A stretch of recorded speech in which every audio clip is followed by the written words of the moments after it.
This is a Hot Pie Media original. This podcast is sponsored by BetterHelp. BetterHelp, that's H-E-L-P, is professional therapy done securely online. I've gotten therapy. There's no shame in that ever. So if you feel like you need to take next steps, then stick around for a discount code at the end.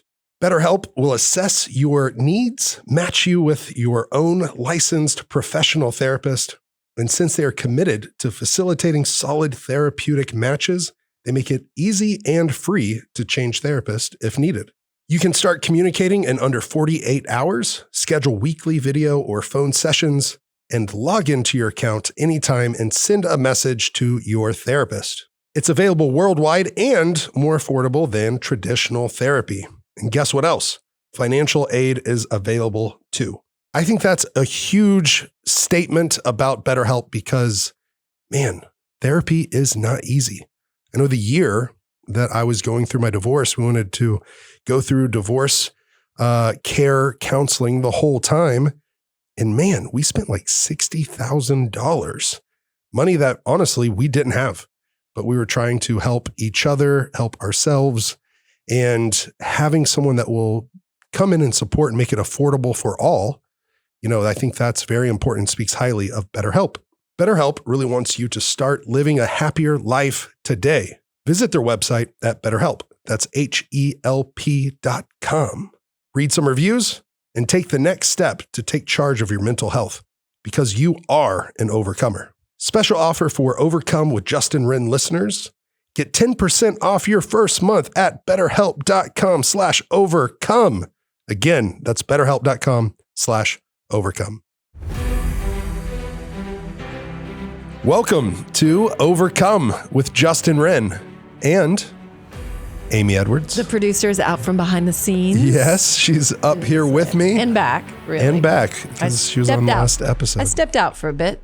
Yeah, you stepped out for a few while I was trying to arrange things to get to treatment. This episode, we are back in studio together, and we're going to talk about my time in treatment, and also since I've been out of treatment for a week or more. And you've been out for longer than a week. You think it's 2 weeks now? Oh, yeah. Yeah. Okay. Yep. Well, that's great. And I got out on the 23rd and of December. Yes. Oh yeah. I have been out more than 2 weeks. Yeah. And we had a great Christmas.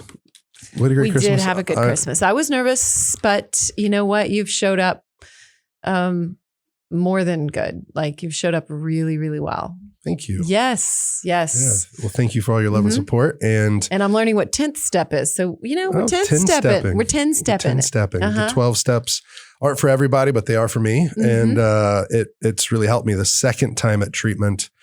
And maybe that's something we could get into. I can talk a little bit about my first time and second time. Yeah, let's do. I want to just say really quick too, 10th stepping means, at least to me, it means you catch yourself right away when something's wrong or if you're being dishonest or something and you work to make it right in that moment. Absolutely. So or quickly. Yeah. You want to continue to watch. And there's only 2 paragraphs about the 10th step in the big book of Alcoholics Anonymous.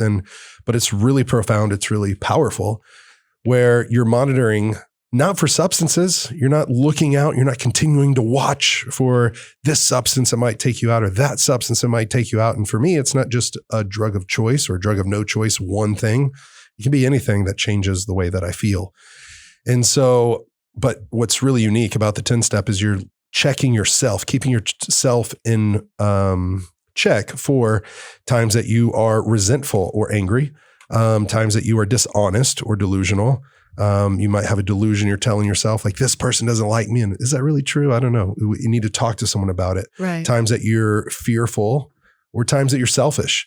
And whenever you see those things come up, I mean, there's a quick little acronym, whoop dat. You're trying to whoop that mind into shape or that yourself into a fit condition to like be able to handle the challenges of life. But it's watch, pray to whatever your higher power is. And then you discuss. So what you do is you call up a sponsor, someone in recovery, or somebody. People can do all these steps not in addiction at all, which is really cool. I know. I agree we with went to this an AA one meeting very last much. night, right? I agree with this one very much in my own life. And these are going to crop up all the time. And it's just like everything else. I always talk about this. Everything's a practice. Yeah. So it's not a one and done. This is just a practice, and it's like a muscle. It gets stronger the more that you do it. Yeah. You watch, pray, discuss. And then if you have to make amends, you do. And then you turn your thoughts on how you can help somebody. You resolutely turn your thoughts to helping another person, which is really cool. And the thing that I liked was one of my recovery specialists. He helped me through this. I won't say the name of the treatment center or names of people there. But it was an incredibly powerful place. If people DM me and need to go to a place, I will give you the name of the place and the people and how to get there.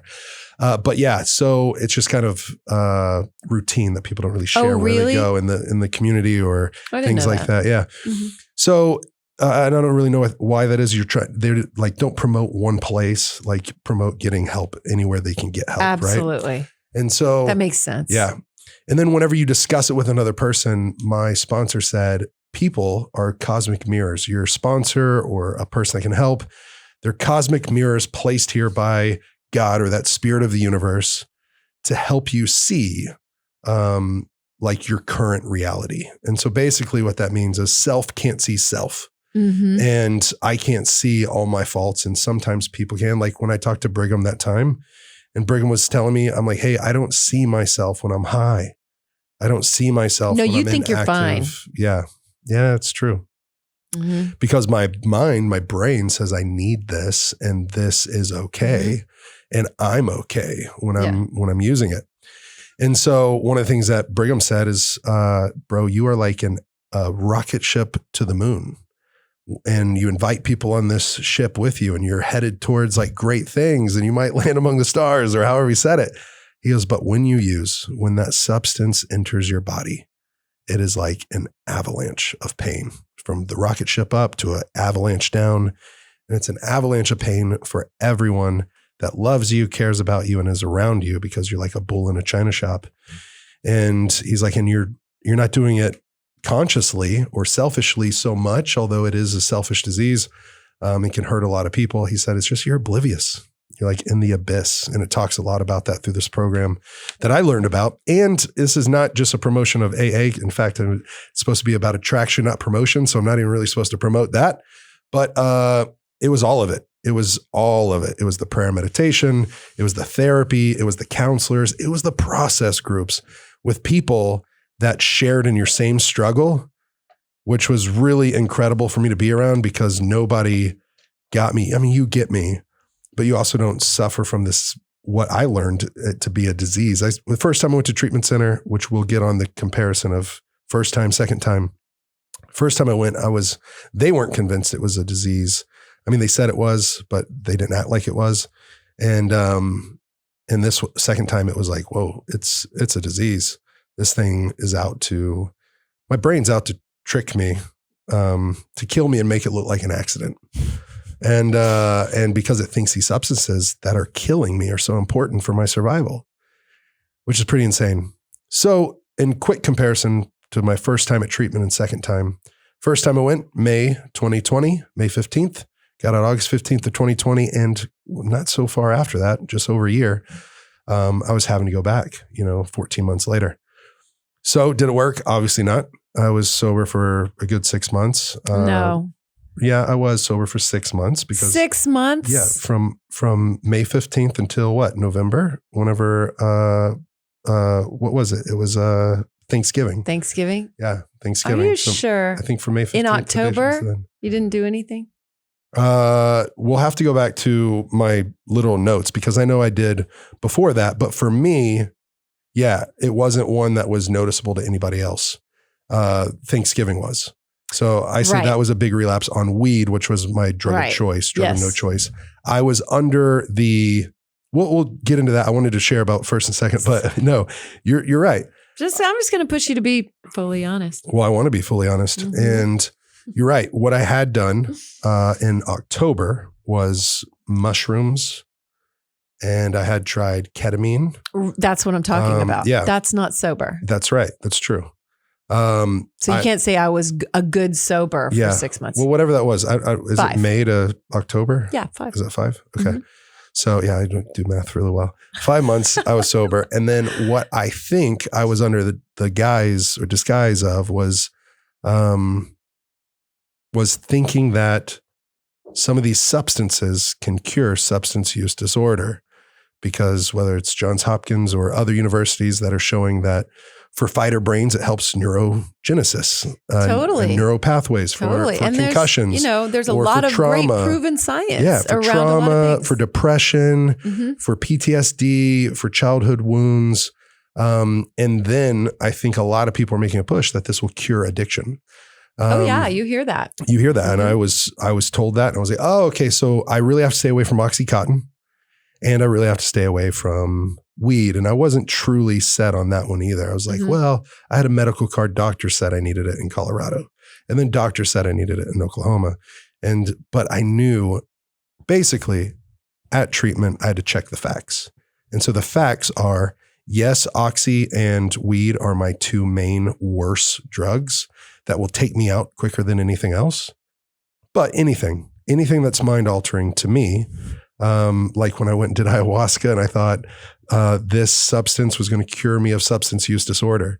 Even coming out of the vision, I thought seeing these looking like big badass robed angels were ripping out of me an octopus tentacle and a python and a parasitic worm that was so huge. And then I started vomiting, and then it was like they touched me and healed me, whatever these beings were, these sentient beings touching me. Yeah. It was so good. It was so loving. It was so profound that all of a sudden I thought, oh, that's what it did. It cured me. Yeah. And that lasted a day. Yeah. And then I relapsed on weed right then. You relapsed on weed within 2 days. We had a fight on the phone. And then.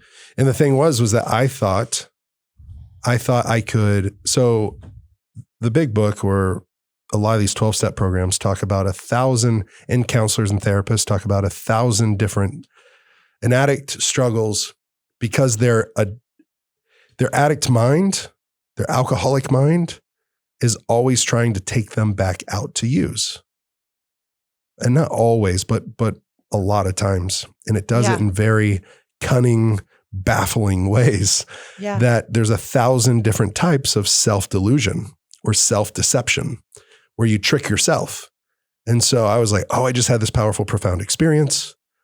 These guys are sparking up with some weed. This is a safe environment for me to put this to the test. Sure. And so I will put it to the test, and I'll have one puff and put it down. Well, then I spun out for 5 full days. And it was one of the darkest times of my life. Immediately after. And a lot of people say I didn't respect the quote unquote medicine, that you're not supposed to have any mind altering substance for like 30 days, 60 days, 90 days after you do an ayahuasca thing. So I made a mistake there.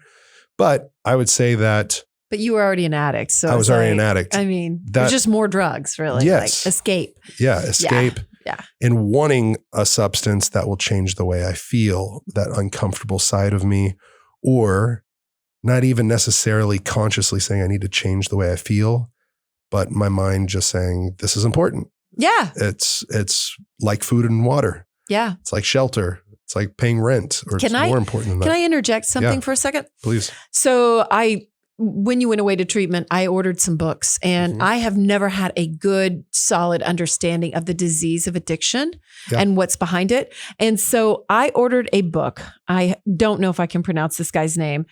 Andrew Proulx, Proulx, MD. It's called Understanding and Helping an Addict and Keeping Your Sanity.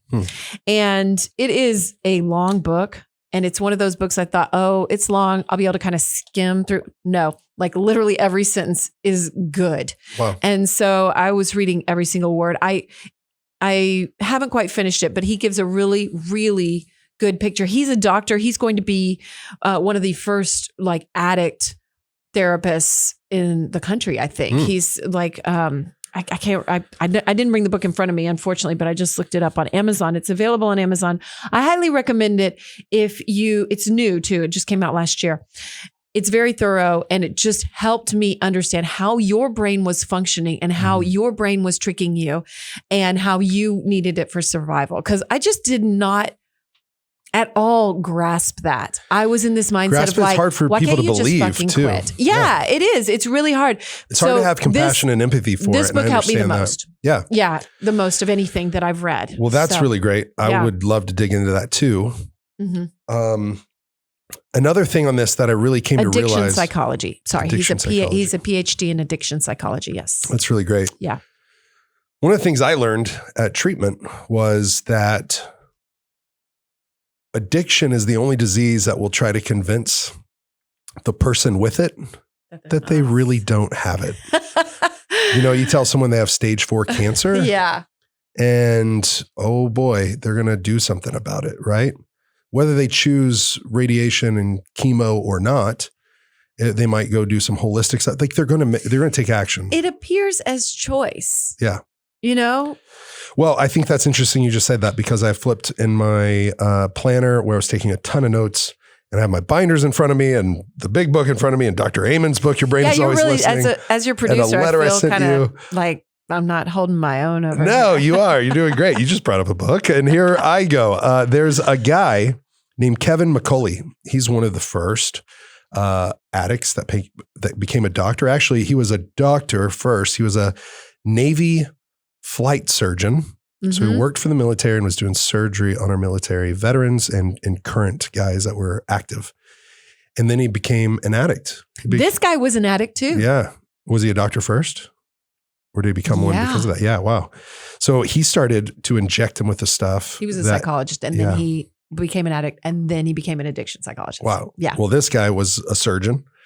And then he basically closed down Leavenworth prison. Yeah. The old school military prison. And he was there for something like 14 years. When they caught him injecting himself with the same thing he was putting people to sleep with and other kinds of opiates and stuff like that, they decided to make a point out of him. Yeah. Yeah. So instead of getting him help, they're like, he needs to go to prison. And shit. Yeah. And one of the things he talks about, he has a YouTube series, I think it's called Pleasure Unwoven. And he talks about dopamine and serotonin and glutamate and the prefrontal cortex and the limbic system. That's all in this book too. Yeah. Because that's all part of it. Yeah. And he talks about specifically with prisons. At the time he made this thing, there's like 3.4 million Americans behind bars. Well, something like 90% of those people were there for drug-related charges. 3.4 million people, and instead of getting 90% of them into treatment, and they do that sometimes. They do that sometimes, give you options, but a lot of times those options aren't actually the good options. It's like the place I went to first, cognitive behavioral therapy, or it's not even cognitive, I forget. It's like behavior modification. Oh, yeah, and that's different. Behavior modification is a form of being scared straight. And I'll get into that in a minute, but Kevin was really great. Kevin McCauley. He also has one of his best presentations on YouTube. I've also researched him since and before I went to treatment. It's called The Brain and Recovery, an update on the neuroscience of addiction. I think it's got like 158,000 views, and it is well worth your time if you are struggling with addiction to understand yourself, or if you have a family member, a friend, an employee, an employer that is someone that struggles and you just know it and you want to understand what they're going through. This guy, his whole time, 14 years behind bars, all he did was study the brain and addiction. And then he became a doctor. Now I think he started treatment centers out in California, and he is just changing the game. He said, as a physician, his question was, is this really a disease? Is it really a disease? And he, as a physician, that is what they should ask. Yeah. Just let's get fundamental. Yeah. Is it really a disease? Well, as a physician, he said yes. he was skeptical. Yeah, good. Even as an addict. Anyone that's a scientist should be skeptical of anything. He said the choice argument is strongest, that it's a disease of choice. And he said that with that, basically you can say it's a choice because guess what? If I put drugs in front of an addict and I'm holding a gun to his head, and I say, don't use the drugs. Is he going to use the drugs? I got a gun to his head.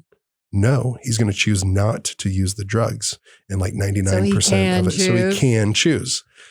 But that's a pretty extreme example, right? Extreme. That's like the 100-year-old doctor's take on it being a disease or not. I mean, if you hold a gun to my head, I'm not going to eat food either.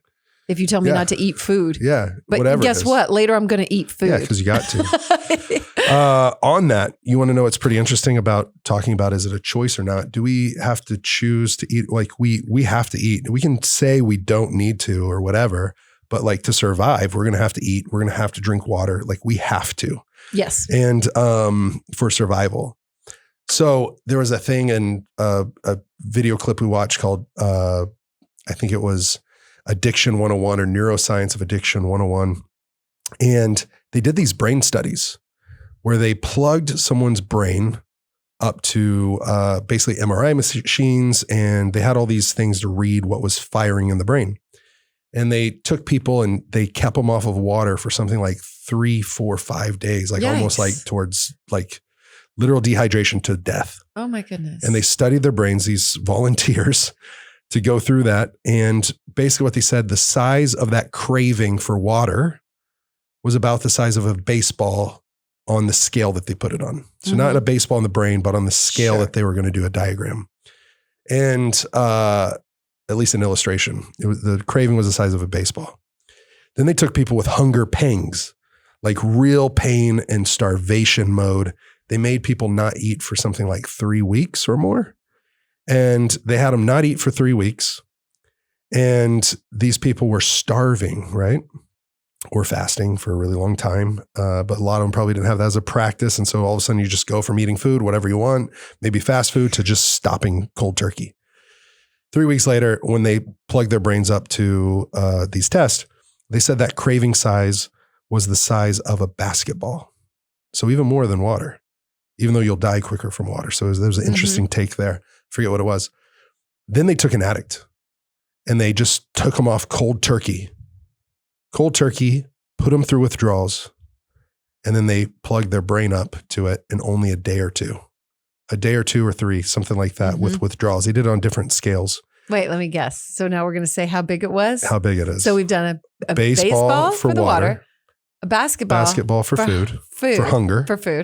Yeah. But a craving for a drug, when that's taken away, removed from them. What size would you say? Is it going to be another ball size? You just got to take a guess. Oh, okay. I got to take a guess. I'm going to guess the size of, what's an object? I don't know. Let's say a golf ball. Okay. Let's say, I don't know, a truck. Oh, a truck. Yeah. Let's say a swimming pool. Oh. And let's say a baseball field. Oh, shit. Yeah. Between those ranges. I don't know. I'm going to go with a truck. A truck. Uh-huh. Okay. No.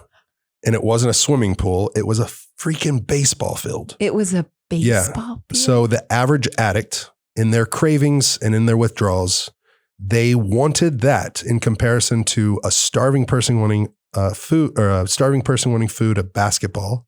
Well, I can't imagine that kind of craving. They wanted it as big of a baseball field. And they showed how many basketballs you can fit in a baseball field, how many baseballs you can fit in a baseball field. And it was like, boom, it was mind blowing that like, this is a real deal disease. It's a disease of, and so addiction is a disease of choice. It's a drug of no choice. And people will wrongly say it's a personality disorder or it's poor morals or bad actions. Like these people are just bad people. But then when they did studies on them, and it's like, well, yeah, there's a lot of criminals that are, but oftentimes the people that either it was drug related charges or they were selling drugs or they committed a crime while using drugs and alcohol, right? Or they were driving and all this stuff, like 90% of people behind bars, something like that was related to it in some way, shape or form. So this country should really shift in saying this isn't a criminal justice crisis. This is a public health crisis. Like we should get people treatment. We should give them resources, counseling, therapy. Like the addict on the street, like literally Portugal. We learned about Portugal and how Portugal basically made no drugs illegal. Mm-hmm.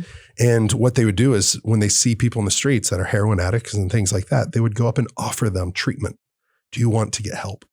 Because if you want help, there's free help. We want to send you there. We want to give you counseling. We want to give you therapy.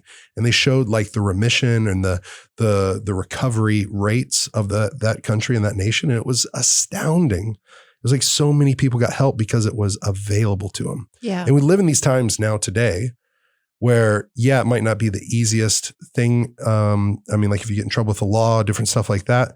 But like, I'm so glad we live in 2022 now, because there's all the resources. There's the meetings. There's over 127,000 AA groups just in the world. And they have NA for narcotics and Cocaine Anonymous. They have Crystal Meth Anonymous. They have Codependency Anonymous. They have Sex and Love Addiction Anonymous. They have Al-Anon for families. They have all these resources out there. They do. You know, well, it reminded me of that show, that episode I did around Thanksgiving with Angie Heil, who went to jail. A friend of mine who, went to prison, and hers was alcohol related, of course. And so she was rehabilitated in prison. She just said she got really lucky and got into a program called Truth Be Told for Women. Wow. So but I mean, that's rare. Yeah. Yeah. We had a guy that because of drugs had spent 27 years behind bars. In treatment with you? In treatment with me. And, I think you told me about this guy. Now I won't use his name because I want to, keep his, of course, him anonymous. But now he's a huge advocate in the criminal justice, of Texas. And he goes back into prisons and speaks. He speaks to even guards and wardens, and he speaks to lawmakers. And he calls himself a prisoner, how do you say that? Abolitionist. Ooh, where he thinks good for him. That people, like 9 times out of 10, even more than that, like he's like, dude, prison is like slavery. Prison slavery, especially for the addict, like someone that needed help. Now you just put them behind bars and you expect them to get better instead of worse. You expect our society to be better when they get out? Yeah. He talked about, that's how you're acting? He talked about how he wasn't a violent person, that he only used while he was alone. Yeah. And then all of a sudden, like charges and different stuff happened. And then he went to prison after his first time in prison. He was a military veteran, was in good standing with that. And whenever he got out, all of a sudden from that to the shame and pain of going to prison and having to be put in these, people, he wasn't a white guy, but he had to stay with his race because if he didn't, he would die. And he saw people get stabbed in front of his eyes and murdered and killed. And it was just like, holy smokes. But also behind bars, there was so many people that I looked at them and I was like, you're so smart. Yeah. You're so caring and compassionate. They say addicts are an emotional bunch, like a sensitive group, and have more feelings than most. But if you can funnel that. Yes. Or go ahead. No, go ahead. I don't want to interrupt you. No, if you can funnel that, you can use it to help so many people. Well, I'm glad you said that. I'm glad you ended on that, because I wanted to say that I learned a word and a coping mechanism when I've told you this, I think, when I was in therapy while you were gone, called sublimation. And that's exactly what they did. Sublimation is a positive coping mechanism that takes something difficult that you've done, like addiction, prison, this guy, and you use that to do something good. Yeah. I mean, for him, it's 27 years of his life that kind of went missing, but also was just PTSD, Yeah. And one of the things that I want to say before I went to treatment, you put this book in front of me. I'll hold it up to the screen, but it's Your Brain is Always Listening. And it's Dr. Amen. This is his 12th New York Times bestselling book. For y'all that didn't see it, please go see the episode I did with him, a live therapy session. But you said, why do you think he gave this to you? And I think I said something like, I don't know, because I'm his patient. And you're like, no, read it. And I didn't sound anything like that when I said it. No, you said, yeah, you're right. No, it was, read it. Read it. I don't talk to Justin that way, guys. You don't.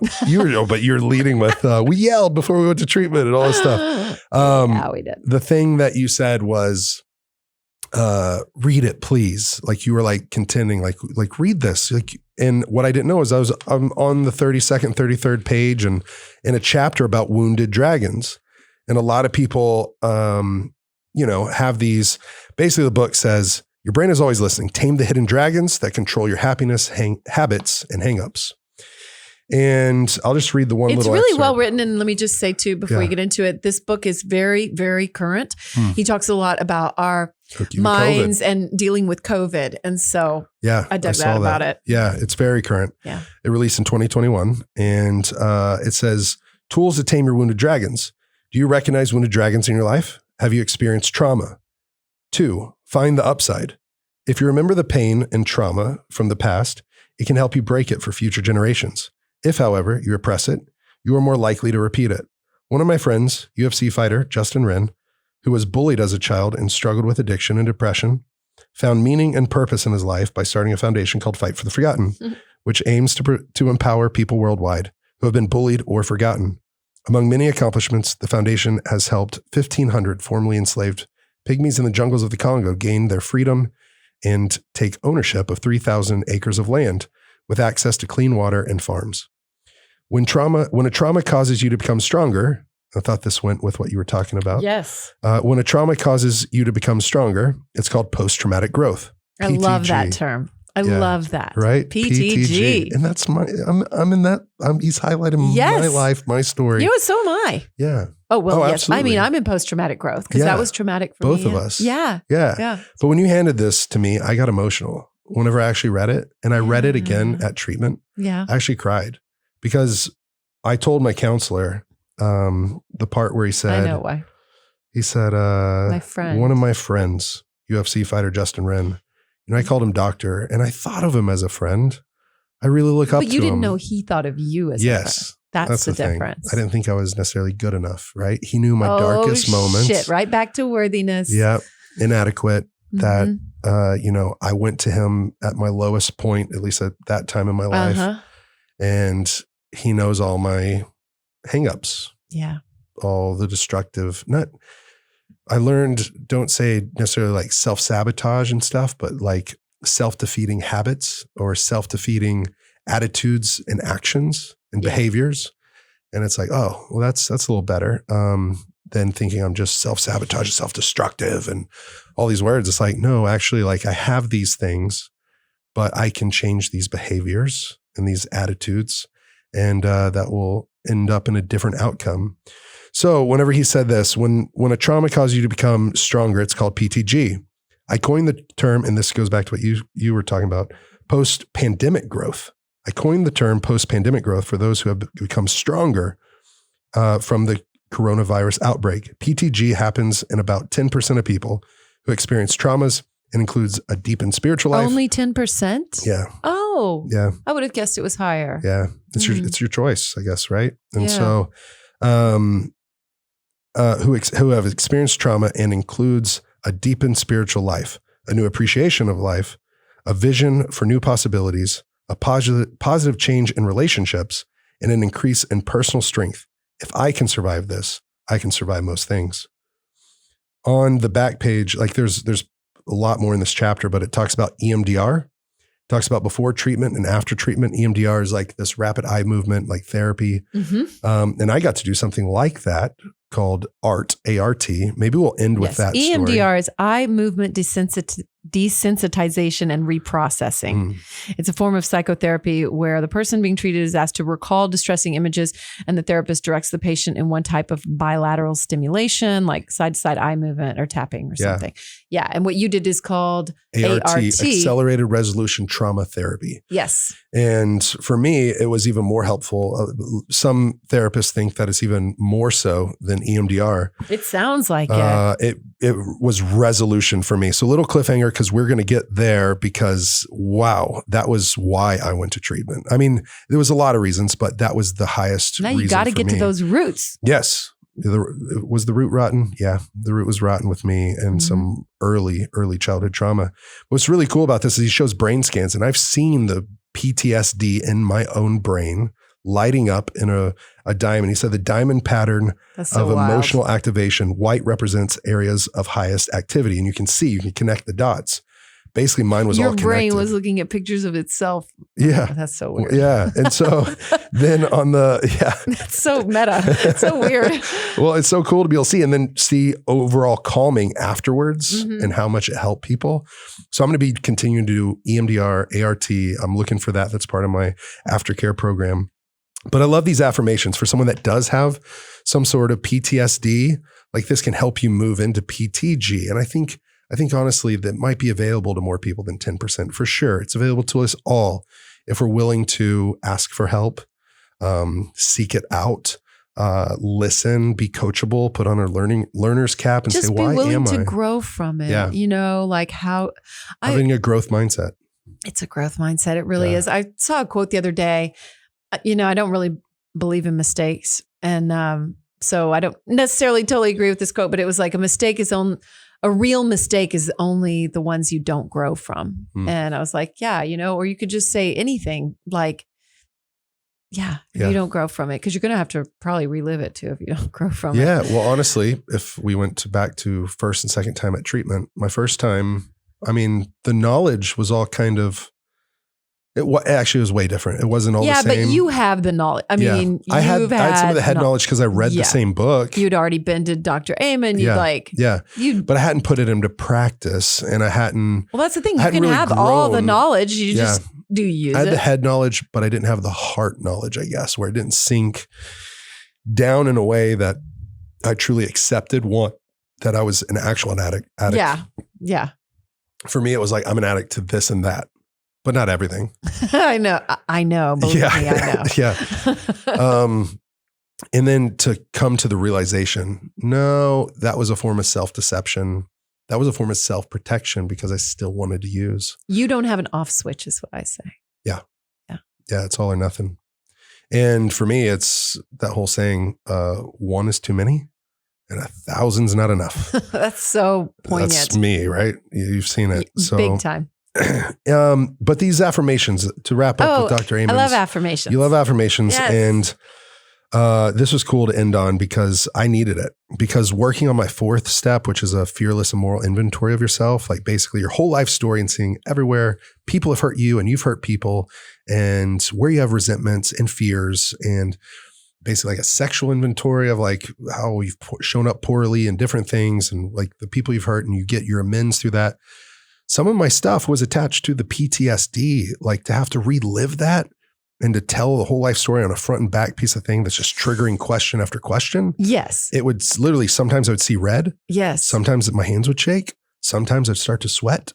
Sometimes I'd be like, why do I have to react this way? Come on, brain, work for me, work with me. Mm-hmm. Like don't work against me in this. And so what did I do? I went and I read this chapter again. I got emotional. I cried. I talked to my therapist about it. And I got to these affirmations. He said, are you going to do these? Let me ask you this. Yeah. I heard someone say this recently. You heard it too. I'm not going to say anything else about that, but heard someone say, oh, I avoided feeling all these feelings for 13 years. And then I sat down and did the work and it took me like a couple hours. So how long did it take you to really feel the feelings, fill out a front and back sheet of paper, do the work, do some effort, read another chapter? Like when you compare that amount of time, let's say it took you a day. Yeah. When you compare that amount of time to all the years and months that you spent not feeling your feelings, not doing the work around it. Yeah. I mean, the work is worth it. And it's taken me longer than what the guys I've seen around me and how they progressed through it. And I just maybe have a little bit more stuff just because of still some of the stuff. Yeah. But here's the thing. One of the things we learned about from this amazing woman that was teaching us, she was a therapist that was in recovery, had like 15 years sober, and she'd come in and she wasn't with us a lot because we were the group of men. But whenever she would come in, it would just be like, she'd just be like sharp shooting, like, pew, pew, pew, like shooting us in the heart and like blowing us up and throwing hand grenades and just mic drops and then just peacing out. And it'd be like, wow, who is that woman? And she was this just older African-American woman that was like, I don't know, 60, maybe, I'd say in her 60s, maybe in her 50s. But goodness gracious, was she just a powerhouse. And I'll share the two things I got from her. Maybe you need to get her on the show. I would love to. I got to see through like their treatment center and like HIPAA and different stuff like that if I can. But I would love to have some of these people on the show because it would be powerful. Mm-hmm. Their stories, because they're like big time, bone chilling, like and also like goosebump giving, and it's really cool. So she talked about, what wolf are you going to feed? She goes, every person has a two wolves. They have a light wolf and a dark wolf. And she talked about basically that us as addicts, we've been feeding this wolf for how many years? For me, it was like, oof, I've been feeding this wolf for 15 years or more. Really, probably 16, 17 years. Wow. Really, if I go back to my first surgery, where after it, about the incident that happened a couple days later. And I felt really gross. And what did I turn to after that kind of abuse was I turned to those pills because those pills made me numb. So I thought the first time of addiction or alcoholism I had was after I won my national championship, that I drank 15 shots. I thought 30, but the parents started giving me water shots after that instead of vodka. And I look at that is my first usage. That's where I spun out. Now at treatment this time, I got to say, actually, when I had that surgery and when I guess I'll share it. I had share it. I had my parents had a housekeeper growing up and she was an older woman. And this isn't at all to speak bad about people from maybe like mobile home parks, things like that, but she just had a rougher life and she smelled like cigarettes all the time. She was really worn and weathered, probably in her 60s. And I'm 14, 15 years old. And I have a leg brace on from my hip to my ankle. And the day after the injury and surgery, what happened? I hurt my knee playing football. Oh, okay. And I was put on opiates, I think. I don't know if it was like hydrocodone or if it was like Vicodin or which is one the same thing, or if it was Oxy. Mm-hmm. I don't know what I was given at that time. I wasn't really paying attention to the body. Oxy then, but my surgery when I was 18 on my elbow for sure. So this was just 3 years before. I'm not sure what it was, but they put me on some stuff that knocked me out. And when I was knocked out, recovering, the housekeeper climbed on top of me and basically, I would say, raped me. I know that's a vicious word, but she had sex with me, and that's my first time. And like I felt so gross after that. And you woke up during it, right? I woke up during it. I even like mumbled like stop or like what's going on and stuff. And I smelled her breath. Ugh. And her breath, like when I smelled cigarettes, my first time at treatment, I remembered this memory. And you're challenged in your fifth step to share what you've never shared with anybody else. And to share it up in front of God or your higher power and in front of someone that you can trust that will not take it outside that room. You know what I didn't share? I didn't share that. I didn't share that happened. So I carried that weight with me until I went to this treatment center this time. And so after that happened, you know what I did? I literally leaned over after she got off and had to clean up or whatever. Oh, God. Yeah. I leaned over and I threw up. Yeah. I was in pain. I was in pain from my knee. And I also threw up and I felt so gross, disgusted. Right. And I didn't want that to be my first experience, like, and all that stuff, Mm-mm. So that was really hard. And even thinking about that memory brought up stuff. And it's kind of wrapped around my usage. Why a lot of times I use. But you took a bunch of pills after that? Yeah. Cause I'm recovering from a real injury and everything else. And so, and I don't know if I even really was conscious of that. I liked that it didn't just need it for my knee, but I wanted it to numb out the memory. Mm-hmm. So I could kind of identify that was kind of the first start of the problem. Did you ever tell anybody about that? Mm-mm. Not your mom or anything? Mm-mm. No. So I kept it in until. Did that lady keep cleaning your house? She was out of there pretty soon after that. Jeez. But I was right at the point where I started going to Bishop Lynch shortly after that. And then I was like away from, I was growing up in Fort Worth. I was going to Dallas. I wasn't there often. And that's a lot of shame for someone to share. Like, I guess I get it. We met whenever we were doing an exercise, stepping forward, a line of men across from a line of women. Step forward when you've ever experienced this type of trauma. Honestly, that was one of the times I first stepped forward whenever in front of a group of women looking right at me. And they said, if you've ever been bullied, if you've ever been the bully, and then they got to, if you've ever experienced sexual abuse and, or sexual trauma. And so I think the women, identified a lot in that sense that men can relate to them more than what they had probably previously thought. Yeah. Am I putting words? What would you say? No, that's exactly correct. Yeah. Mm-hmm. Because after a bunch of men stepped forward, I remember some of the women just losing it. Do you remember that? The whole point was to understand that men and women go through a lot of the same things. Mm-hmm. And so, I mean, this is an excellent case in point because a lot of women would be like, oh, he doesn't understand. I was raped, and like right here you were, your first time. I mean, I would say that was, I at first was saying sexual abuse and then they're like, no, that is this. Mm-hmm. And it's hard. It's even hard for me to say that word now. I'm sure it is. It's hard to say. But my counselor was like, no, you were raped. Yeah.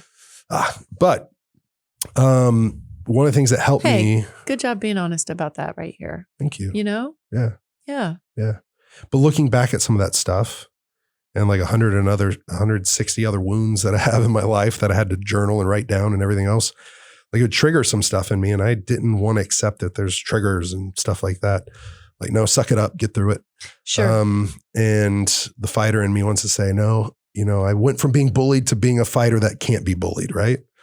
But you even saw in a relationship that I brought into our lives, a guy that was like 6'5" and very wealthy and successful, like basically bully me in a moment on the phone where we weren't allowed to go to an event that we were invited to and we got the tickets for. Yeah. Do you remember that? And I told you, I sat down and you're like, what's going on? And we were literally getting ready, right? Or we were getting ready for the event. To go. Mm-hmm. I feel like I'm 13 again. Yeah, you did. You were just sitting in the bedroom, just like looking defeated. Mm-hmm. And I was like, what the hell is going on? Yeah. And so we didn't go. Yeah. Mm-hmm. And I didn't want to be around him, even if we could have gone. And so that brought up some more stuff. But it was stuff you still needed to deal with. Because even today you were like, why didn't I handle that differently? And I was like, look, it's just triggered what it needed to happen in that moment. Yeah. It's still stuff that you needed to deal with. Yeah, for sure. Onnit.com/overcome. Thank you, Onnit, for sponsoring this show. Thank you for being there for me whenever I went to treatment. And also thank you that it's in my doctor's regimen to take supplements just like Alpha Brain or Total Human, the daily and night support package, or the day and night daily support packets. They're so encouraging, the quotes, and you just know you're getting everything that's good.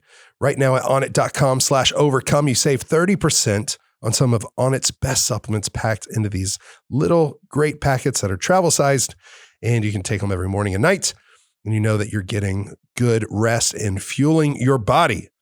Also, there's Alpha Brain Black Label. That's what I had right before this show. It's got only 25 milligrams of caffeine, but for me, that is enough. I don't like to have too much because I don't want to be shaky. I don't want to be jittery. And I also want to get good sleep. Matthew Walker and those types that are just the sleep experts talk about how caffeine is ruining our sleep. Even just 1 cup of coffee a day, or having it especially after like noon, and you think you can have coffee all day long, but you don't get into REM sleep, which is the only one that truly repairs your body the most. And so there might be one other stage, but you don't ever get to REM, which is the most repairing that you get. So I love that Alpha Brain is a low grade of caffeine. I mean, a cup of coffee is like 100 or 150 milligrams of caffeine. And this is just enough to help me get into that flow faster and to stay in that flow state longer. So thank you for Alpha Brain Black Label, Alpha Brain Focus Shots. They're like the old 5-hour energies, but they're much better for you and they taste so good. Sorry to take a shot at 5-hour energy. I don't mean anything bad, ill will, but this focus shot is the best focus shot that I've tried on the market. Really love it. And so there's also fitness gear, equipment. There's the t-shirt I'm wearing at onnit.com/overcome. You're going to love it. And thank you. Thank you. If you want to know a way that you can support this show, that is one of the biggest and best ways you can absolutely do it, is by going to onnit.com/overcome and buying some product. So you'll be taking care of yourself. You'll be continuing to support this show, and on it is going to be a sponsor of Fight for the Forgotten. So that's going to be an incredible way that you support the organization I love that I'm the founder of. So thank you on it. Thank you to the listeners of the show. Let's return to Amy and I talking about my time at treatment. So on the fourth, affirmations, or this the fourth affirmations. point, affirmations to say and meditate on every day. If you are someone that struggles, like having a wounded dragon, that maybe sometimes like stuff comes out of you that you don't like because of these woundings or PTSD. And I do a lot with affirmations. So I just want to say it is about speaking from your heart, not your head, because so many times it can be like, that's a lie, or, that's not the truth or whatever. Okay, let all that go and just repeat it and sit with it. And the repetition really brings the feeling. So just trust. Feeling it. Just trusting trust. it. Just trust. Try to let anything else go. So, I mean, this might be good for me to say after I shared that. I think it probably is. Yeah, what is it? I am safe in this moment. I have everything I need in this moment. Yep. That was then, this is now. I release trauma, turmoil, and grief. Asking for help is a sign of strength. It's kind of ironic that he told me that on the episode a few days ago, and then this is in the book about my story. But the three I highlighted were that was then, this is now. I release trauma, turmoil, and grief. Asking for help is a sign of strength. Thank you, Dr. Amen, for your book. Thank you for being there for me right before I went to treatment. Thank you for reminding me asking for help is a sign of strength. Thank you, Amy, for being here. Thank you to the listeners that are listening to this. Because I think that, it's important to talk about, because I know that here's something that I learned in treatment. There were some people that were coming out of homelessness that I was like, holy cow, this is one of the smartest people I've ever met. And there was guys that were literally like helping run, or executives at like some of the largest financial institutions in America. There were lawyers. There were firefighters and paramedics. There were guys at a major telecommunications thing that's like a rock star there. There's another professional athlete. There is a rock star. That's going to be the next episode of the show. Anthony Esperance, who is quickly becoming one of my best friends, or at least better friends that I've had in my life. And he's from the band Papa Roach. He's got an incredible story we're going to share. And I was like, wow, this disease doesn't discriminate. This disease. John here at Hot Pie always says that. Yeah. Yeah, it doesn't. It doesn't discriminate. It will go after any race, religion, creed, country, social status. It does not matter. If you got a brain in your head, you could potentially cross over. And that was one of the really interesting things to see. A lot of people didn't cross over until addiction, until COVID. Wow. That were there. I didn't go to treatment the first time until after COVID. Now I've gone twice since. Yeah. And so I think, no, it's true, but it's like, wow. Yeah. This is wreaking havoc on the US. And one thing I'll go back and fix real quick. Earlier I said with Kevin McCauley's thing, he said 3.4 million in the criminal justice system. I was wrong on that quote. It was 2.3 million in the criminal justice system. That most are there for drugs, alcohol, or the behavior induced by drugs and alcohol, and that it's a public health crisis. Wow. I think what I meant by, real quick, if we go back to this female counselor powerhouse and what she said about the wolves, it was like, whoa, that makes sense to me, because the wolf analogy was like, I have been feeding the wolf of addiction in my life for 15 years.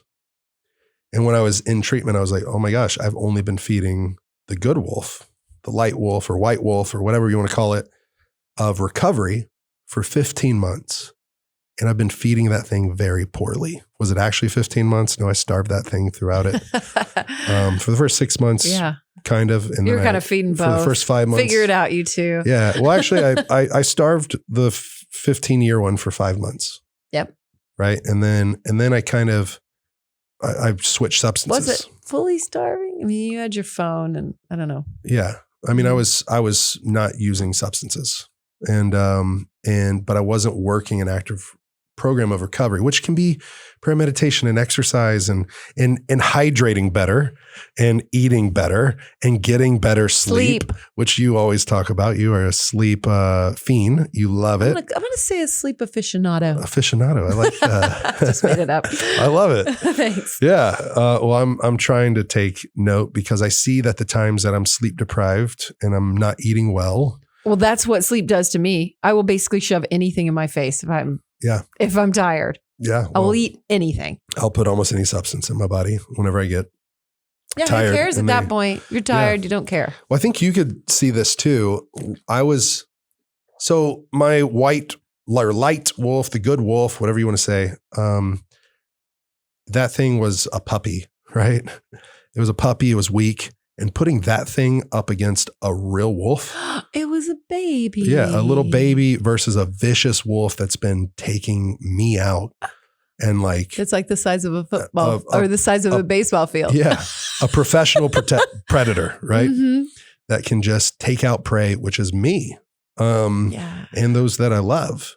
And the purpose that I have and the dreams that I have. It's like that thing, I have to protect it. I have to put this other thing on a leash. I have to put it in a cage and I have to lock it away. You know what? I don't know if you have to lock it away and put it in a cage. I'm going to say, just to continue with this analogy, you have to think it too. Well, yes. Because it got you here. Yeah. Well, as dangerous as you know that it is, it's still there. I have to have a respect for it. Maybe so. And a love, gratitude. A gratitude and love. I believe in finding gratitude and love for everything, even the darkest shit. So one of the things I can share then is that while I was at treatment, the second time around was so positive. Well, let me get into the good and bad. Okay. The first one, because I've said this a couple times and I never shared it, but first treatment center I went to was like a shame-based place. That was like scared straight. That was F you mother effer, you mask wearing clown, you piece of shit, you F5 tornado that's just wrecking through and tearing every person you've ever loved apart. Are those actual quotes from there? That's their quotes. Yeah. Gross. Yeah. Yikes. And then, I guess that works for some people. I don't know. I don't know. It didn't. I don't think any. I think they had a 0% success rate. Well, if I'm anything to do with it, I think they had a. I mean, I didn't succeed, and I don't know anyone that did. Everyone that I knew from there isn't sober anymore. Oh my goodness! Yeah. And so this place has a good success rate, and that place advertised one. And I can't speak for everyone that went through that program. I don't know everyone that did. Well, not only that, they were feeding you like crap there too. Yeah. Well, I mean, they said, so they lied. That is such a big part of it. They lied to you from the very beginning. They said that it was equine therapy on 100 and something acres, that you got to go on hiking trails, that they had canoes and kayaks, lots of other stuff. Oh, they had pictures of a gym and it said state-of-the-art gym ran by official like trainers or certified physical trainers. Was there a gym? One second. And then they said that it was gourmet or nutritious approved meals provided by a gourmet chef. When I got there, well, let's talk about what was really terrible. I'd come back from Mexico. I was trying to go there before I went to Mexico. Right. I got scared about going to treatment. I ended up in Mexico. I attempted suicide, almost died. Yeah. Finally got back, quarantined because it was COVID and I came from another country. Even though it was Mexico, there wasn't much at that time. Yeah. And they said instead of a 14-day quarantine, I had to do a 21-day quarantine.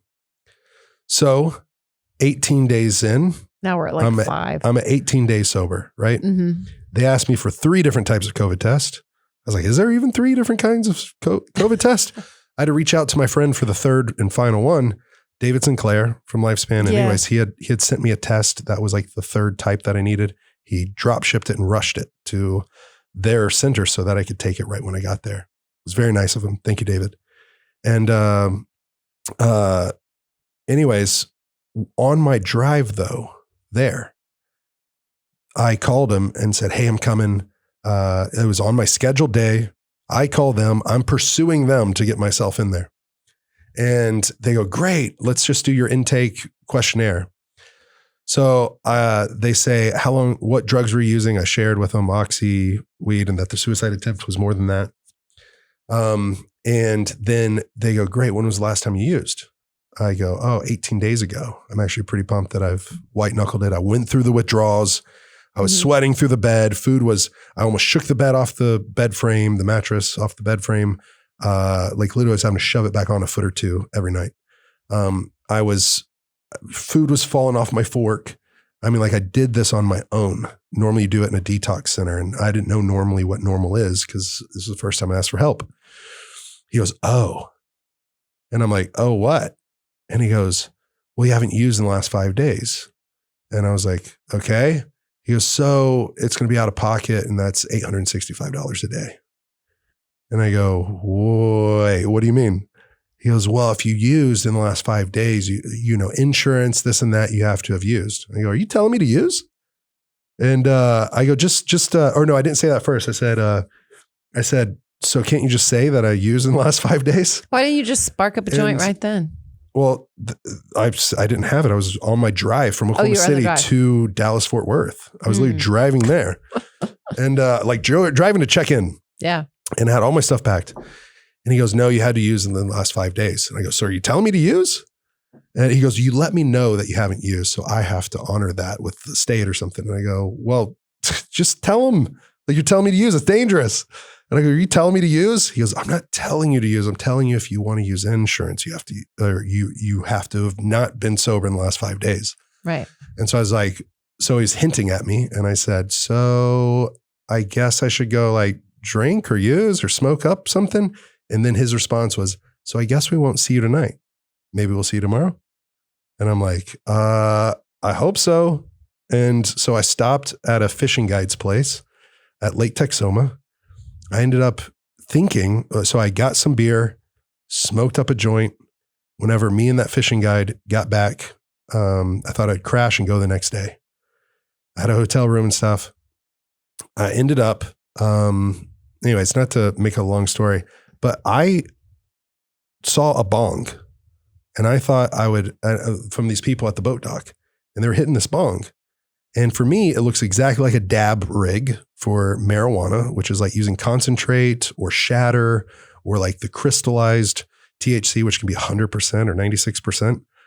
And they were using a torch on it. So I walked over and they first hit it. And then I kind of gave them this head nod. Drug addicts can seek out, like if there's 1,000 people in the room, I can find the one addict that's got drugs. Probably first ask. And so I walked up and they hit it for me. They spark it up and I take a huge hit. And the crazy thing is dabs are so hot. You're shaking your head. And that's what you do. You just don't even ask. And you just take this massive hit of something. That is crazy. That's crazy, but that's how the addict mind works. Oh, Justin. And but you're just a big guy and you just take in a lot of whatever it is. And I can have a high tolerance for most anything that there is. And so I take the biggest hit of my life and I think it's THC, but all of a sudden it's not making me cough like crazy. It didn't burn at all. It was cool. It was cold and it was meth. All of a sudden I look at the guys and go, what is that? My eyes are all big. And I go, what was that? They go, what is it? What do you mean? What is that? And I go, was that THC? They go, oh, buddy, you're going on a ride. And I go, what do you mean? They go, that was methamphetamine. And I go, holy shit. And I was off on a ride. And then it was the hardest thing in the world getting me back to that treatment center. Anyways, not to complain about the other treatment center too much. Get there. They hold up my swim trunks and they're holding up my swim trunks. They're like, you excited for the pool that was on the website? I go, well, I had a shoulder surgery and I'm just wanting to, do physical therapy on my shoulder in the pool. Go, oh, great. You're going to love the pool. This is the staff. They're holding up my shorts in a window that the clients can see me. And I'm like, what is going on? I get out from checking in where they checked all my stuff and they go, you excited for the pool? I go, what's up with the pool? What's going on? And they go, there is no effing pool. And I go, huh? They just told me there's a pool. Wait, they lied to me about like quarantine, come straight here. They lied to me about like the pool. What else have they lied? Oh, you can stare at a horse once a week. That's not equine therapy. I'm like, okay. And then the thing about meals, it was either sandwich week or pasta week every week. And I'm celiac. I asked them beforehand, could I have gluten-free meals? They said yes. That's because I would literally throw up or have stomach aches or I diarrhea, different stuff like that. And so I was left with like iceberg lettuce and cheddar cheese and big ranch dressing or blue cheese dressing, basically for lunch and dinner. Sometimes there was yogurts. And then for breakfast, they were having me because I was a professional fighter and I wasn't court ordered there. And they felt like they had to be harder on me and break me was their words. We're going to break you. We're going to break you while you're here, break you down to build you back up. They were waking me up at 5 or 5:30 every morning so I could cook breakfast for the other 32 other clients. I was cooking their bacon, their eggs, all that different stuff. Are you still holding any resentments toward this place? You know what? That's a good question because I'm in the middle of my 5th step and I think I am. Oh, I think you are. I know I am. I mean, I just think even recounting this story. Yeah. Well, I've heard it a couple of times. I just don't think, I was sharing it for the first time with them, but I think that it's not fair. And I know that, oh yeah, you're right. Well, what's fair? You're going to turn it. But no, I didn't say anything. I think for me, now I do find a place of gratitude. At the same time that I'm resentful, I am grateful for this place because you know why? I'm able to say, what is the difference between good treatment and bad treatment? Sure. Like what I would like if I'm ever involved in a treatment center in the future, like helping one get started or speaking at one or being involved, or who knows in 10 years if we want to start a treatment center once I learn and heal and all this stuff. So maybe you're able to say, maybe it's a nonprofit. I'm so grateful for this place. I'm so grateful for this place. Gave me a really good. It gave me a good perspective of what not to do. How not to treat people. Yeah. Seeing 30 guys jump the fence and leave. How to treat people. Let's say that. I've figured out how to treat people also because of the second place that I went to. Right. This place was so badass. They were so loving. Oh, wait, you forgot to say what the gym was at the. There wasn't a gym. I mean, there was like a little garage. That's what I thought it was a garage. It was terrible. Yeah. It was a terrible gym. Mm-hmm. The other place had a boxing ring and boxing bags and crazy. Like to find the one and only place in America that has a combat sports training program where my boxing coach could come in there one day a week and my sparring partner was already there working. I mean, it was like it happened on my behalf. Like, okay, you did it the wrong way. You went to the wrong place. Then you tried to handle it the wrong way. So I can definitely own that. I did not handle it right.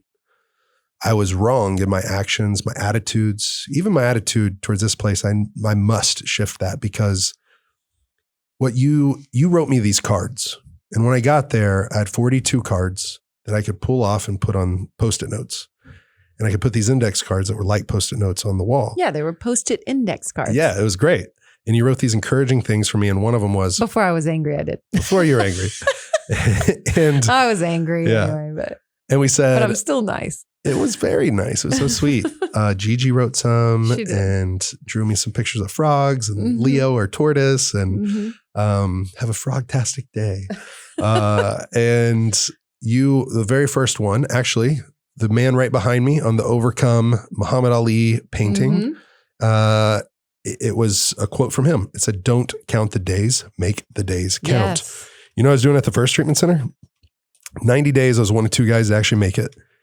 And saw 30 guys abandon it and leave because they couldn't handle being spoken to that way, being basically bullied for 90 days, at least at times being bullied. Everyone got it. And it was they said it was below the belt only. It's like, is that really helping anybody? Like we didn't come in here on a winning streak. We came in here on our lowest of lows. Don't kick us while we're down. But, Muhammad Ali saying, don't count the days, make the days count. I was just counting those 90 days. I was just checking the box. I was like, I need to do this. Hopefully some magic happens. Hopefully I'm healed from this shit. And hopefully I'm going to be better because I never want to come back to a place like this again. And that was that empowering thought of me trying to say, one and done, one hitter quitter. I'll never come back to here because I never want to go through this again. But what you learn from basically the big book of Alcoholics Anonymous and 12-step programs is Like, no, like there's the difference between a moderate drinker or user, a hard drinker or user, a hard or a real deal alcoholic and addict is a moderate drinker or user. They can take it or leave it. And sometimes they might get drunk. Sometimes they might get high. And sometimes they might make a fool of themselves. Sometimes they might do something they regret, but they can laugh it off and get through it, right? Most times it's fun. Sometimes it's not. That's me pretty much. But with a reason, but with a reason, they don't have to do it at all. Right. No, I'm trying to get fit. No, I'm trying to be healthy. I'm trying to get better sleep. No, I take care of my kids. I'm the one to take care of my kids. So like you, I don't see you getting messed up, you know? And so I've seen you occasionally drink, very occasionally for like birthdays or a holiday or something like that. So you can moderate, which means you can take it or leave it. You can actually walk away from it. A hard drinker might have started as a moderate drinker or user, but sometime they get into the hard category where it's affecting their health. They might die a couple years early. They might lose a relationship. They might lose a job, stuff like that. But with enough reasons, they can stop completely or at least moderate. So a threat of a divorce. Okay, I'm going to stop, honey. A kid crying, saying, I don't like it when you drink. All right, I'm going to stop. You're going to lose this job or this big account. You know what? That's not worth it. I'm going to moderate now or completely stop. They can do that. But the real deal addict and alcoholic, they just can't.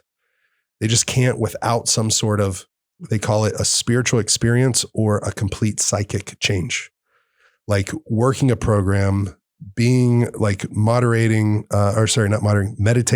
praying, meditating, reviewing their day, going to a meeting, which that doesn't really keep you sober. It's good to have community, fellowship, all that stuff, but it's actually like working some steps, which is like a design for living. It's like a better way to live your life, which is like, be honest with people, have an open mind. And so it was really, really powerful for me to like see that and be like, okay, how am I going to feed this white wolf, light wolf, like the good wolf? Because again, that powerhouse came in, that counselor, and she said, do you guys not get it that every time you relapse, you're playing Russian roulette? And all of a sudden that hit me. And I started looking at some of these past relapses.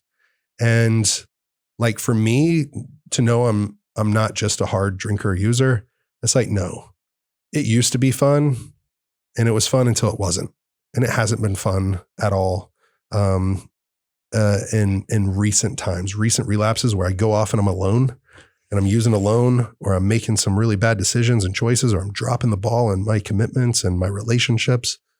It's like, no, I'm the real deal. And these relapses aren't like, because I've had 2 suicide attempts, I don't have 1 bullet in that chamber. I've at least got 2 because I've tried to take my life twice because I couldn't escape this addiction. And actually, if it's a 6 shooter, I don't want to be overly dramatic and say there's 6 out of 6 in that loaded gun, but it could be. And so what is it? Is it half of them are loaded? Is there only 1 unloaded in that chamber? And it's like, that's not a risk I'm wanting to take. And it's already a risk being an addict and an alcoholic. So what am I going to do to make sure I don't go down that slippery slope of relapse? They say recovery is a process, right? And it's not perfection we're after, it's progress. Yeah, not perfection, but progress. And it's actually not even that. It's like spiritual perfection. It's spiritual progress. So are you heart, mind, and soul? Are you getting better? And are you making progress and not slipping back? So if you think of like the steps, for instance, like as a ladder, that's like you go through these steps and you get higher and higher up on this ladder. Well, you can start to monitor yourself through that 10 step that we're talking about as like, am I taking steps back down this ladder? You know? And they say, and so if recovery is a process, also relapse is a process. That for me was encouraging because it's like, I do have from Dr. Amon's studies and on my own brain, it's like, you do have an impulsive mind. Sometimes it's like, all of a sudden it's just there and boom, it's there. And I felt like, oh, it just happens. No, actually, like there's all these other areas in my life that if I build myself up and I'm fit or strong or they call it spiritual condition in these ways, it's like I can start to identify, one, having these people in my life, a sober support network, you who's so on top of a lot of stuff, but I can't put my sobriety on anybody. Can't put it on you, can't put it on them. But if I have like a plethora of like good people that are in my life that understand my struggle. And I think one of my downfalls was that I really didn't want to be in the community. I didn't want to be in a recovery community. I felt judgmental, not just of them, but of myself. Because honestly, I saw a lot of badasses in it and they were pretty cool.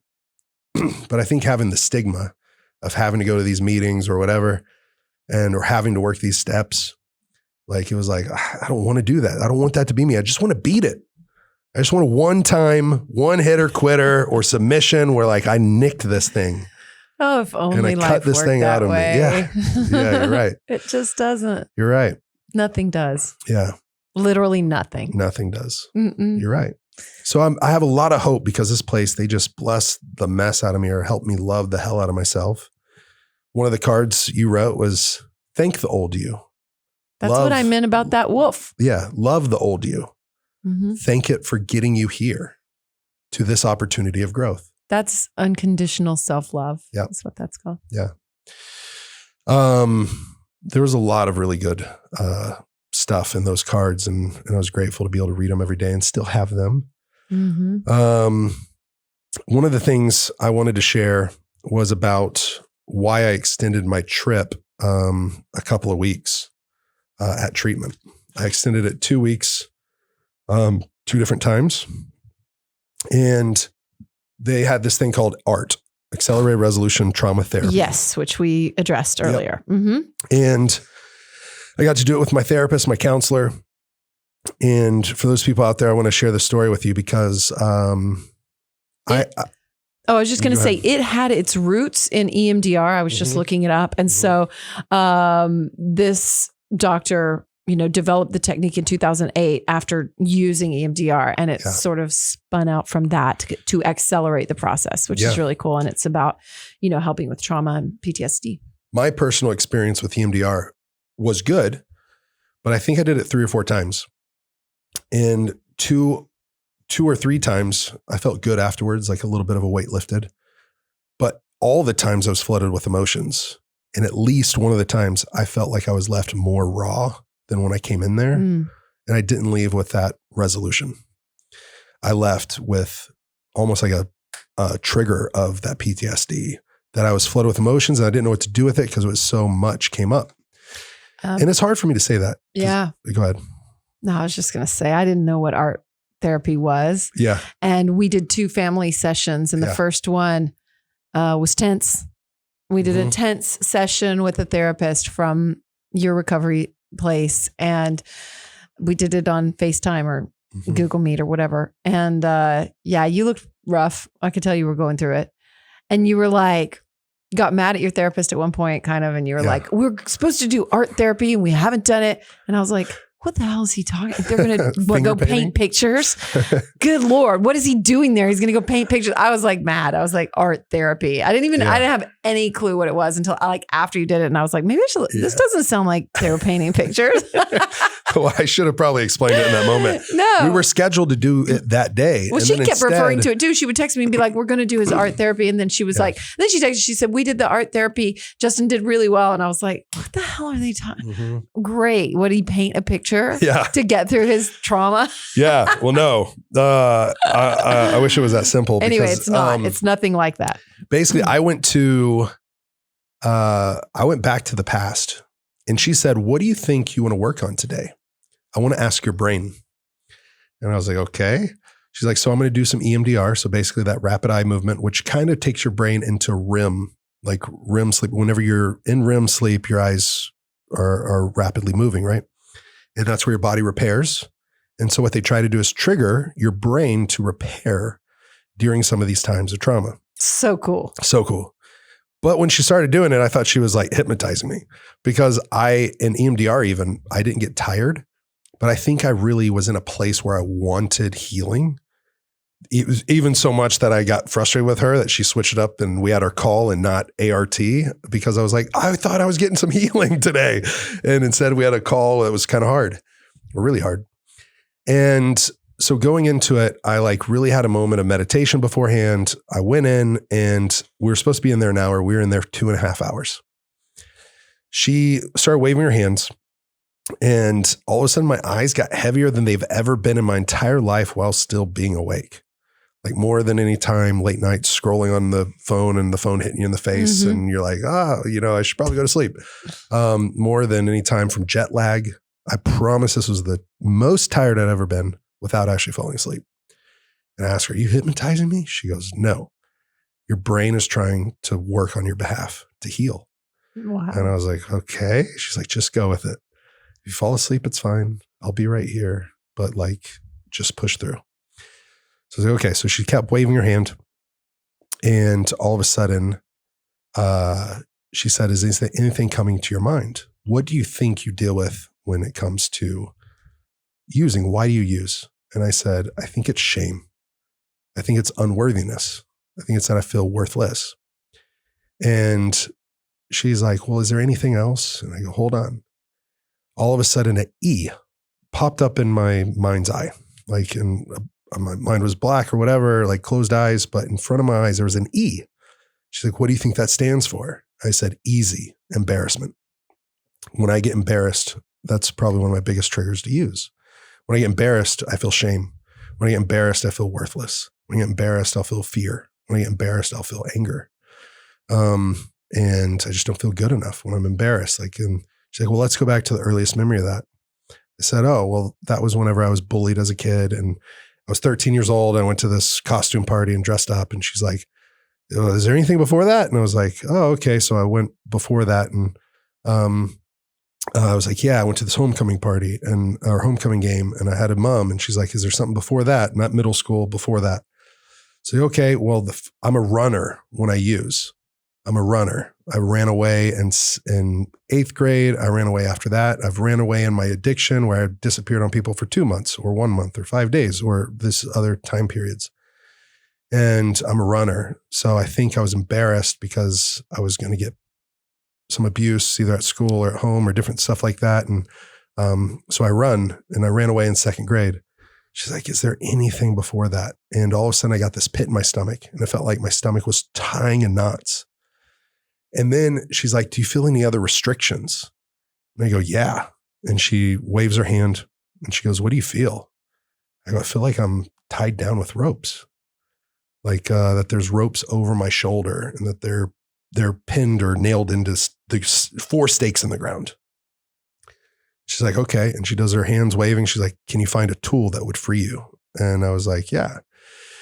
So anyways, I got to grab these things that were like almost like bush trimmers or whatever, wire cutters and basically untether myself, which is kind of cool because I've never read the book Untethered Soul, but you talked about that. And it was kind of like I was freeing myself. Michael Singer. Yeah. Michael Singer, Untethered Soul.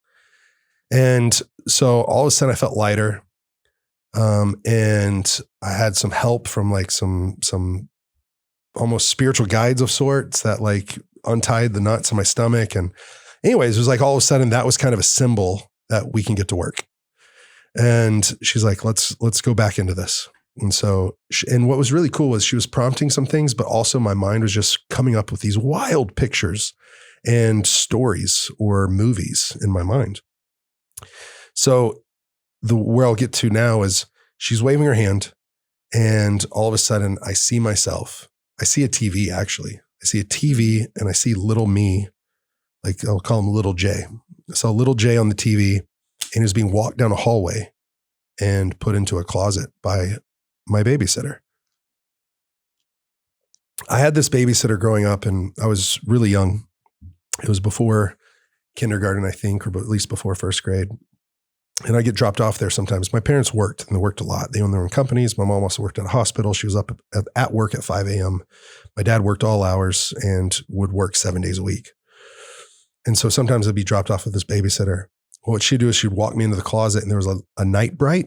A lot of people probably don't know what that is. Bright. A light bright. Light bright. I had one. You had one, yeah. I had the old model. It would get real, real hot. I'm sure it was a huge fire hazard. Yeah. So basically it's on the screen, it's a black screen and you put in these different colors and you would make different patterns and it would make different cool things in the dark. So she used that as a tactic to distract me and to get me into the closet. And then she would do stuff, right? And she would undress me or touch me. And I feel that was my first time being embarrassed. And so I'm seeing this on the screen. It's bringing stuff up. My stomachs are tying in knots again. My heart's starting to race, but there's a remote. I grab the remote and I push pause and I push rewind and I tell her what's going on. And she goes, what do you want to do if you push play? And I pushed play and I stepped in through the TV, almost like a superhero movie or whatever. I stepped through the TV and while she's reaching out for my waistband, I'm able to do an arm drag or like a self-defense move, but in MMA, it's an arm drag, wrestling, it's an arm drag, and you take their back. So I arm drag her gently and I kind of guide her out the door and I say, nope. And once she's out of the door, I shut the door and I pack up the Night Bright. I check on me, little J. I pack up the Night Bright and I grab the Night Bright and I grab little me and I go to open that closet door again. Well, when I open that closet door, I'm at Dairy Queen. And I know what the Dairy Queen is. A lot of listeners probably don't know. But when I ran away from that party, when I was bullied and I dressed up as Dr. Optimus Pepper, yes, I ran away to a Dairy Queen. I threw all that away. That's where Aaron Alexander, a friend who we talked to earlier, helped me realize I hate, and I took that into therapy, I hate sticky hands. Why do I hate sticky hands? In that moment, I threw away the duct taped cardboard boxes that, 24 pack on my head, 12 packs on my arm. I threw it away in the dumpster. Well, in that dumpster, there was melted ice cream. There was like chili. There was like food, right? And then I held myself. I didn't have anything to wipe my hands off of. I wiped it off on my jeans and I held myself in a ball. Well, anyways, I open up the door with little J and we're right there at the Dairy Queen. And we're right by the dumpster. Same exact spot I ran away to. And I throw away the Night Bright or the Light Bright. And I ask him, I go, do you want a Blizzard? I love Blizzard. So being a kid from the country, the Texas stop sign, the Dairy Queen sign. Instead of walking in, I go, let's do something fun. And I walk around to the window. And at the window, they give us our Blizzards and they turn it upside down for us to show it's, blended right. And I walk away and we go, all of a sudden we're at a park. Well, the park was the same park I ran away to when I was in second grade. So it's almost like it backtracked for me. I was able to meet the young me there too. And I sat down at a park bench. I'm starting to talk to little Jay and he gives me this look. And it's this look like you're forgetting something or there's something not right.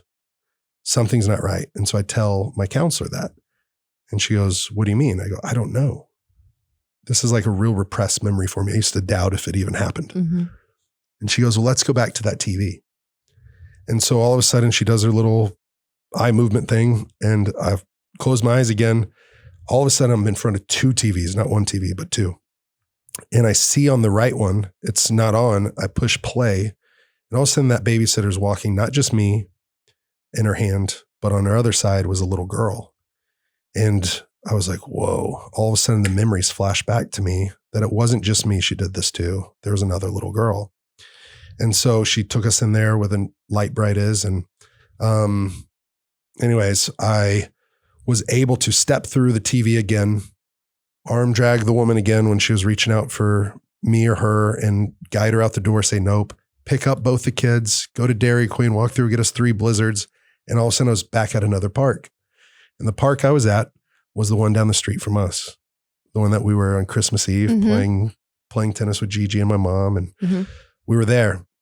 And I was able to push little me on these swings and her, I was in between both of them. And little Jay was like really excited. I also pushed him on the merry-go-round. He was saying like faster, faster. And on the swings, he was like jumping off of them and he was like brave and happy. Sat down at a bench and I asked the little girl from her mommy's number. And so I was able to call her mom and I was able to get her mom there and get her home to her mom safely. Her mom hugged me, thanked me, and I got to see her, happy and smiling and leaving. Then there was this part. I think you said this would be a part. I wrote a letter to you to be able to remember this stuff. I thought I would read it because I said, I sat young Justin down. I spoke life over him. I spoke love into him. I told him, I'm going to protect you from now on. You aren't your trauma, turmoil, or grief. You aren't your mistakes. You aren't bad. You are good. You are loved, and I love you. You don't have to be scared. You don't have to be embarrassed. You aren't an embarrassment. I told him, you don't have to run anymore. You don't have to run ever again. I will protect you when you want to run. I will step in. I will fight for you. You will grow up to love people. There is purpose in your pain. Don't run from it, face it, feel it, and magic will happen. You will grow up to love people radically. You aren't alone. You won't be alone. I'm with you. You have a bigger purpose than some, and you'll point people to theirs. You are a hero, young man. You will be courageous. I need you to be honest with me, with others, and you will love yourself like your life depends on it. You'll love people like you've never been hurt. After that, I broke down immensely. Before I could tell my counselor, I could hardly get out the words. I've been told, you're my hero, in person several times, on social media many times, maybe hundreds of times. I got to be my own hero, the hero I needed, the hero I wanted in that moment. I became my own hero, and young me gave me that look of concern. Intuitively, he let me know there was someone we left behind. Young me was already a hero. I was born to be a hero for myself and for others. And for me, I think what was really powerful was, Jeff Higgs, the chairman of our board for Fight for the Forgotten, he really wanted me to do some psychodrama. And he basically explained it like that. Go back to a memory and you get to like help yourself, and you get to tell your younger self, like, you're older now, or I'm older now, and I get to protect you. I get to defend you. I get to not react. And so when you want to run away, you don't have to. I'll be there to help. You know, I've learned some things, I've grown, all this stuff. And he kind of put that in my head. And that's why I was like, no, I got to get this treatment. Extend me a week. I got to get this treatment. Extend me again. And I want to process it better. I want to work on some more of this stuff. And wow, I didn't realize how much weight would fall off of me. Like sometimes I feel like with this addiction, it's not the weight of the world, but to me it is. Or like it's too much weight. I can't live the purpose I want to live, or I can't help the people I want to help, or I can't just love myself with this side of me. But through this process, I've been able to learn to embrace it and to love it and to believe that this isn't a punishment. This is an opportunity. It'd have new lenses. And one of the things my new sponsor said, who's really a badass, he said, I have a question for you. Could being an addict be the most beautiful and best thing that's ever happened to you? That will give you more purpose, that will allow you to help more people, that will allow you to have more self-compassion, that will allow you to not just say you should or could or would love yourself, but that you'll have to do it for sure. And he just reminded me, like, you know, a lot of people out there are dying from this, are having their purpose cut off, like that their purpose is dying. And that, because of this, I'll be able to help more people, or I'll be able to live an honest life. Yeah. Because not living honestly, I'm going to die from it. So it's a little bit of a life or death matter. And all this work is like for a purpose. It's like, hey, having a new attitude, new behaviors, having a new relationship with Creator or your higher power. And then the main thing is like, hey, it's to help others, but really the main thing is like stay sober, like be recovered and like find freedom in that. And so I'm really, really glad I went to treatment. The place was 10 stars, you know, it was better than I could have hoped, dreamed, or prayed for. It was exactly what I needed. That was one of the things you said. Trust that you're exactly where you're supposed to be. Mm-hmm. Yep. What are you thinking? No, trust. Yes. Trust that. Okay. Well, I hope you guys enjoyed this episode. So grateful for everyone. Thank you, Amy, for being here with me. Oh, yeah. My beautiful producer back in studio with me. Yeah. I'm glad we're back. I'm glad you're back. Yeah. Thank you. Yeah. And, I think one of the takeaways for me on this too is that it's important to do that work, but also on both sides, feel your feelings, stop numbing them. Yeah. It's okay. Yeah. Whether you're on that side or this side. Yeah. I think one takeaway for me that I always have to remember is, and I know we're wrapping up, but it's step one truth. Basically, that is that you are powerless over alcohol or drugs, admitting you're powerless over alcohol and that your life has become unmanageable. They say that that's for a real deal addict and alcoholic. That's the only one you have to get perfect, because the second you start doubting that, no, it's going to be different this time. That was you. Oh, no. This next time I can use like a gentleman, or having selective memory.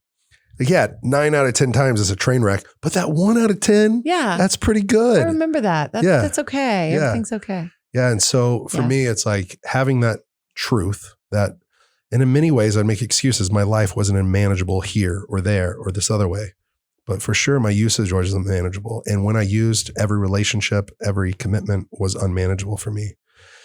So I've got to stay committed. I mean, during those therapy sessions, I broke up. I said I wanted to break up. Remember that? Yeah. 3 times, I think. Yeah. And so our counselor was like, so what you're saying is you're moving on and that this is a hard boundary, that you guys are finished, that you are done.